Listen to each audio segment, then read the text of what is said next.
Nibyo reka mbasuze kandi mbahe ikaze mbifurize kugubwa neza kuri uyu munsi wa none tariki 10 z'ukwezi kwa kane mwaka w'2026 aho tugarutse na none muri studio tugiye kureba amakuru agezweho uyu munsi wa none muri amasaha aya nimugoroba.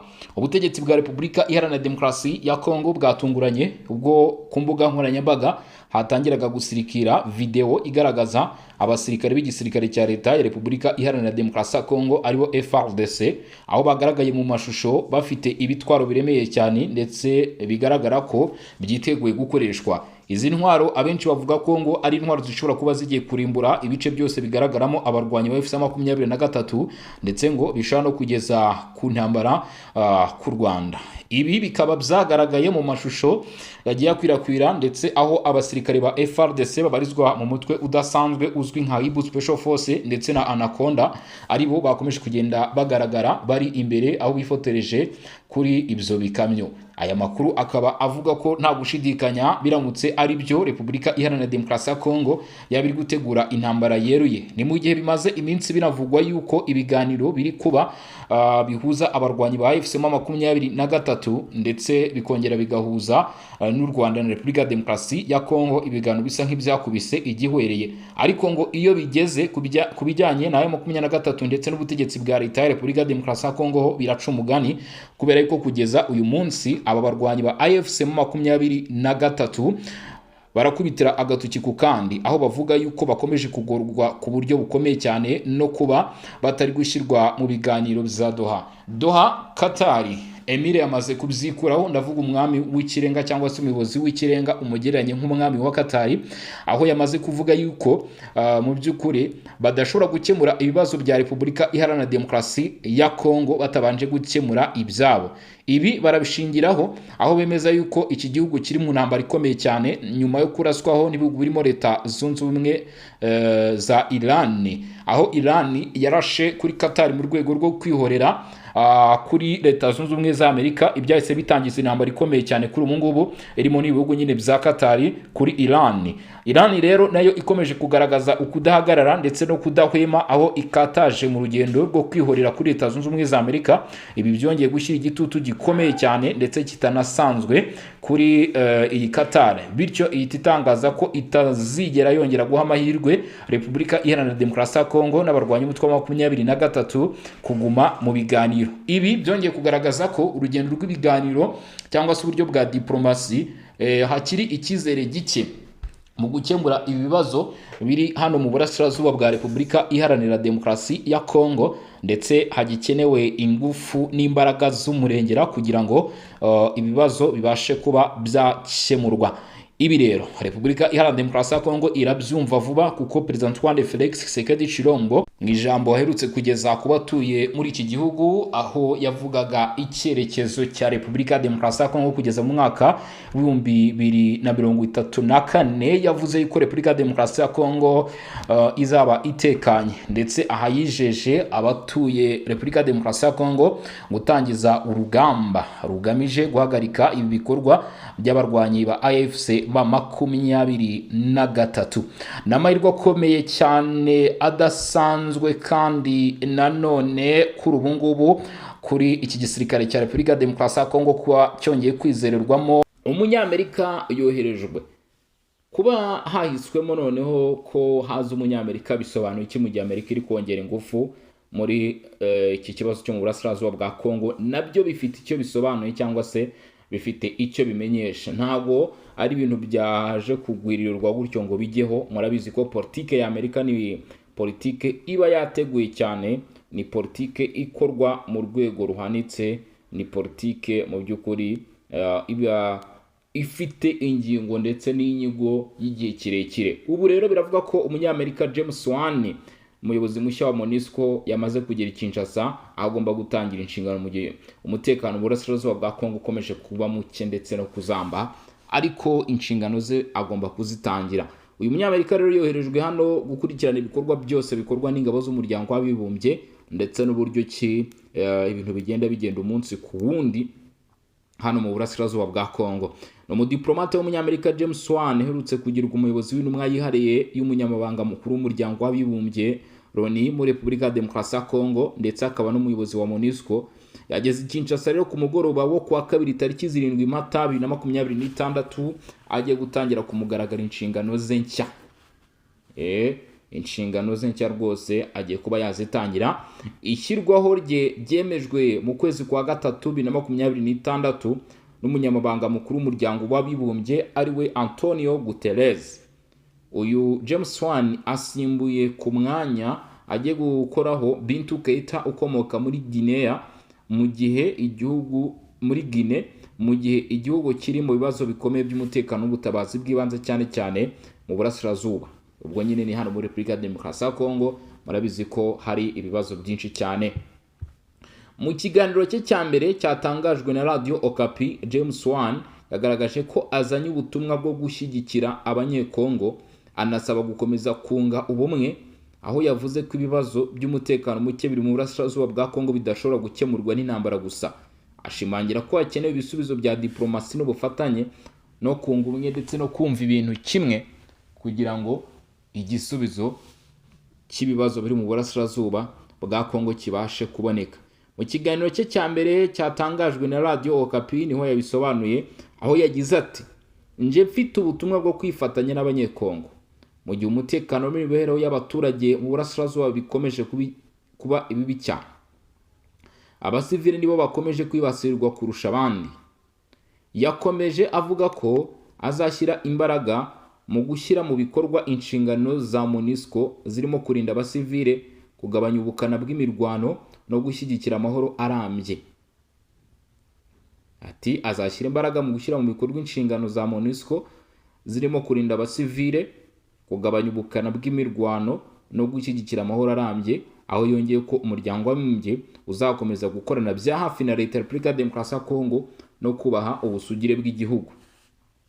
Inshingano nshya za MONUSCO n'icyerekezo cyayo. James Swan atangiza inshingano nyuma y'uko akanama k'umutekano ka Loni kongereye manda ya MONUSCO ho umwaka umwe kugeza ku itariki 20 Ukuboza 2026. Iyi manda nshya ishingiye ku cyemezo nimero 2808 cyafashwe. Nk'uko biteganwa, MONUSCO izakomeza kugira abasirikare bagera ku 11,500, indorerezi za gisirikare n'abakozi b'ingenzi bagera kuri 600, abapolisi 443 n'abagize imitwe ya polisi 1270. Intego nyamukuru ni ukurinda abasivile, gushyigikira inzego za leta no guteza imbere ituze mu gihugu. Niyo ntego ihari, nibyo abo ngabo bagomba gukora. Bitandukanye nuko byari bisanzwe, iyi manda nshya yahagaritse gahunda yo kugabanya buhoro buhoro ingabo za MONUSCO bitewe nuko umutekano ukomeje kuzamba mu ntara za Ituri, muri Kivu y'Amajyepfo na Kivu y'Amajyaruguru.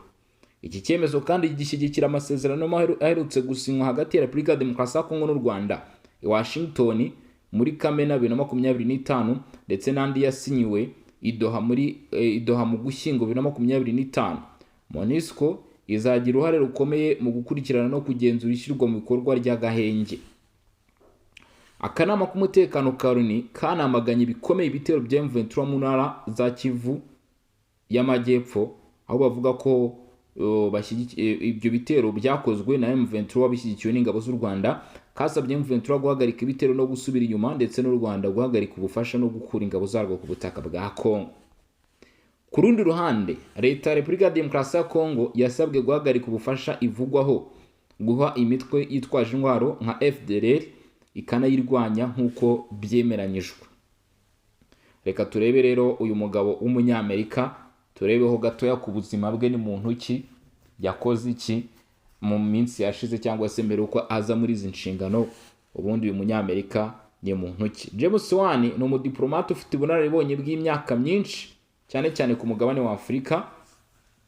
Mbere y'izi nshingano nshya yarahagarariye umuryango w'abibumbye muri Somalia kuva mu 2025, ndetse mbere yaho ayobora ubutumwa bwa Loni muri icyo gihugu kuva mu 2019 kugeza mu 2022.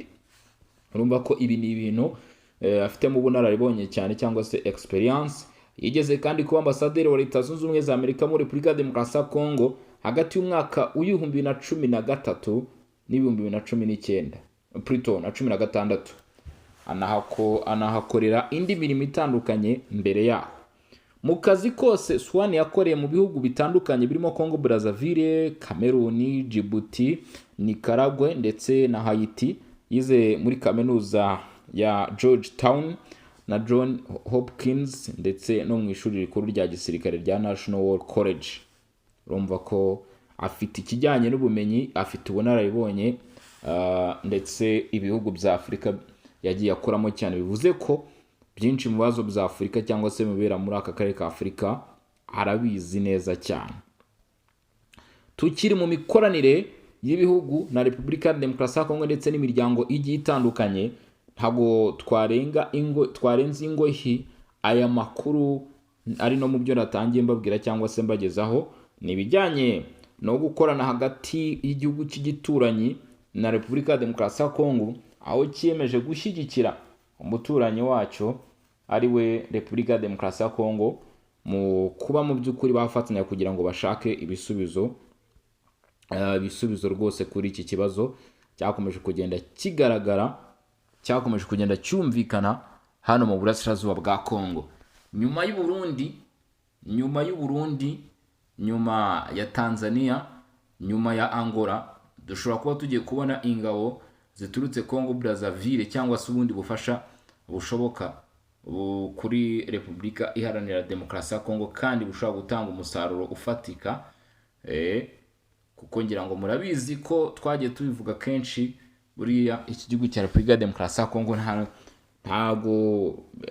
nta n'umuntu butifuza koherezayo ingabo, nta n'umwe, kubera yuko barabizi ko ari igihugu gifite ubutunzi, ni igihugu wungukira mu byo ugikorera. Uyu munsi Abarundi murabizi kabisa, nubwo bitanze mu myuzo ya mbere, ariko buriya bivugwa ko hari akavagari kabisa k'amafaranga ashobora gutangwa hariya ku ngabo z'u Burundi.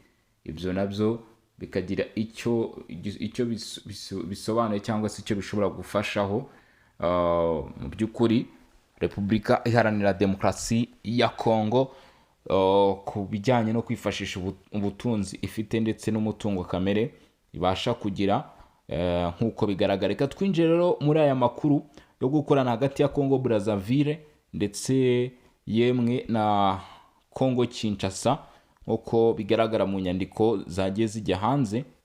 Congo Brazzaville yongeye gushimangira ko ishyigikiye Kinshasa mu kurinda umutekano no guteza imbere diplomasi. Umujyi wa Brazzaville wongeye kugaragaza ko umugaragaro kushyigikiye Repubulika ya Demokarasi ya Kongo mu bikorwa byo kurinda umutekano wayo no guteza imbere diplomasi igamije gushakira igihugu ibisubizo birambye. Ibi byagarutsweho mu biganiro byahuje abayobozi bakuru b'inzego z'umutekano n'igisirikare b'ibihugu byombi, no kuvuga uwa Congo Kinshasa ndetse n'uwa Congo Brazzaville, hagamijwe kurushaho gukomeza ubufatanye mu by'umutekano n'igisirikare hagati ya Kinshasa ndetse na Brazzaville. Ibihugu byombi bisanzwe bifatanya ndetse bifitanye umubano ukomeye ushingiye ku mateka ahuriweho n'inyungu rusange, byemeranyije gukomeza gukorana bya hafi mu rwego rwo kurinda umupaka bihuriyeho no guhangana n'ibibazo by'umutekano bikomeje kugaragara mu karere. Ibi byabaye mu ruzinduko rw'akazi Minisitiri w'Ingabo wa Repubulika ya Kongo Charles Richard Monjo yagiriye i Kinshasa kuva ku itariki 3 kugeza ku itariki 5 Mata 2026, ku butumire bwa Vice Minisitiri w'Intebe hakaba na Minisitiri w'Ingabo n'abahoze ari abasirikare ba Repubulika ya Demokarasi ya Kongo Guy Kabombo Damvaita. Uruzinduko rukaba ruri mu murongo w'ibiganiro byari byaratangiye muri Gashyantare i Brazzaville. Ibiganiro byari bigamije kongera imbaraga mu bufatanye ndetse n'imibanire. Mu gihe cy'ibi biganiro aba bayobozi bombi babanje kugirana ibiganiro byihariye mbere yo gukomereza mu nama yagutse yibanze ku bibazo bikomeye by'umutekano n'ubwirinzi.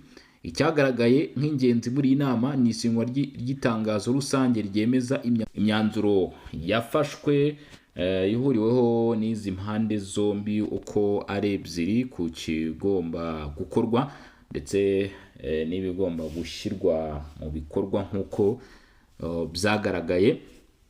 Mu gihe cy'ibiganiro abayobozi bombi babanje kugirana ibiganiro byihariye nk'uko amakuru abigaragaza, ndetse icyagaragaye nk'ingenzi muri iyi nama ni isinywa ry'iyo nyandiko ryemeza imyanzuro yafashwe rigaragaza ubushake bw'impande zombi bwo guteza imbere ubufatanye bwa gisirikare n'ubwa tekinike ku rwego rufatika. Minisitiri w'ingabo wa Repubulika ya Kongo Charles Richard Monjo yagaragaje ko uru ruzinduko rugaragaza icyerekezo cy'abakuru b'ibihugu byombi gishingiye ku cyizere, ubufatanye n'inshingano zisangiwe mu gana n'ibibazo by'umutekano muke ukomeje kugaragara. Ashimangiye ko igihugu cye gishyigikiye Repubulika ya Demokarasi ya Kongo mu kurengera ubusugire bwayo no mu bikorwa bya diplomasi. Anemeza ko Repubulika ya Demokarasi ya Kongo ifite ubushobozi buhagije mu bya gisirikare no mu bikoresho bwo kwicungira umutekano. Ku ruhande rwe, Guy Kabombo Mdomvayita yavuze ko bishimiye urwego ibiganiro byagezeho, anagaragaza ko hari ubushake bwo kongera imbaraga mu bufatanye bwa gisirikare binyuze mu bikorwa bifatika birimo guhugura abasirikare, gusangiza ubunararibonye no gushyiraho uburyo buhoraho bwo kuganira ku bibazo by'umutekano. Impande zombi zafashe imyanzuro irimo kongera ubufatanye mu bya gisirikare n'ubwa tekinike, gushyiraho gahunda zihuriwe zo guhugura abasirikare, gusangira ubunararibonye no gushyiraho uburyo buhoraho bwo kuganira ku bibazo by'umutekano. Ibi byose bigamije guteza imbere amahoro arambye, ituze n'umutekano mu bihugu byombi no mu karere muri rusange. Mu gihe yari Kinshasa, Minisitiri Monjo yanasuye ishuri rikuru ryigisha ibijyanye n'ingamba za gisirikare n'umutekano ndetse n'ishuri rikuru ry'imiyoborere ya gisirikare. Uruzinduko rwasojwe mu buryo bwiza rurangwa n'ubusabane n'ikorwa ry'impano n'itangwa ry'impano hagati y'impande zombi, bigaragaza ubucuti n'ubufatanye bukomeje kwiyongera hagati ya Congo Brazzaville ndetse na Congo Kinshasa mu gushyigikirana mu bikorwa bigamije gushaka umuti w'ibibazo. Ibiganiro bibaye mu gihe Repubulika ya Demokarasi ya Kongo ikomeje guhura n'ibibazo bikomeye by'umutekano mu burasirazuba bw'igihugu, aho umutwe witwaje intwaro M23 ukomeje gufata ibice byinshi by'intara za Kivu y'Amajyaruguru na Kivu y'Amajyepfo. Ni mu gihe kandi inzira za diplomasi zirimo izo muri Washington na Doha zitaratanga ibisubizo bifatika ku kibazo cy'umutekano muke kiri muri iki gihugu. Ayo ni amakuru agaruka ku bijyanye n'ibya Congo Brazzaville ndetse na Repubulika ya Demokarasi ya Kongo.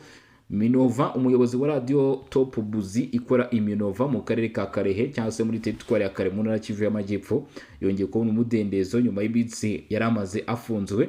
Ni amakuru aturuka mu baturage ndetse n'abanyamakuru b'iyo radio Top Buzi yemeza ko Espoir Mbata yafunguwe ku itariki 3 Mata 2026 ndetse akaba yarasubukuye akazi ke ku mugaragaro ku wa mbere tariki 6 Mata ubwo yongeye gusubira mu mirimo nyuma y'iminsi 3 afunguwe. Nkuko byatangajwe n'umwe mu banyamakuru ba radio Top Buzi wagize icyo abitangazaho, Espoir Mbata yari yaratawe muri yombi n'abarwanyi b'umutwe wa M23 nyuma ajyanwa mu mujyi wa Goma. Ifatwa rye rifitanye isano n'amakuru yari yatangajwe na radio yavugaga ko izo nyeshyamba zavuye mu gace k'ingenzi ka Minova hagati ya tariki 23 na tariki 28 Werurwe 2026. Mbere y'uko arekurwa, umuryango wa Espoir Mbata nabo bakorana bakoze ibishoboka byose bamushakisha mu magereza atandukanye muri ako karere, ariko ntibagira aho bamubona. Nyuma yo kubura amakuru ye ngo bahisemo kumenyesha rubanda ndetse banitabaza imiryango iharanira uburenganzira n'ubwisanzure bw'itangazamakuru. Umuryango mpuzamahanga uharanira ubwisanzure bw'itangazamakuru Reporters Sans Frontières wari wamaganye bikomeye ifungwa ry'uyu Mbata, aho bavuze ko ari ifungwa rinyuranyije n'amategeko, basaba ko yahita arekurwa bidatinze. Umuryango wanagaragaje impungenge zikomeye ku bwiyongere bw'ihohoterwa rikorerwa abanyamakuru mu bice byugarijwe n'intambara mu burasirazuba bwa Repubulika ya Demokarasi ya Kongo. Nubwo irekurwa rye ryakurikiwe neza n'umuryango we, inshuti n'abo bakorana, iki kibazo cyongeye kugaragaza ibibazo bikomeye ngo abanyamakuru bahura nabyo mu duce turimo umutekano muke mu bihe birangwa n'intambara n'ikwirakwizwa ry'amakuru y'ingenzi kandi ashobora guteza impagarara. Abanyamakuru bakomeza gushyirwa mu kaga no gutotezwa, gufungwa ndetse no gushimutwa by'umwihariko mu bice biri kuberamo intambara.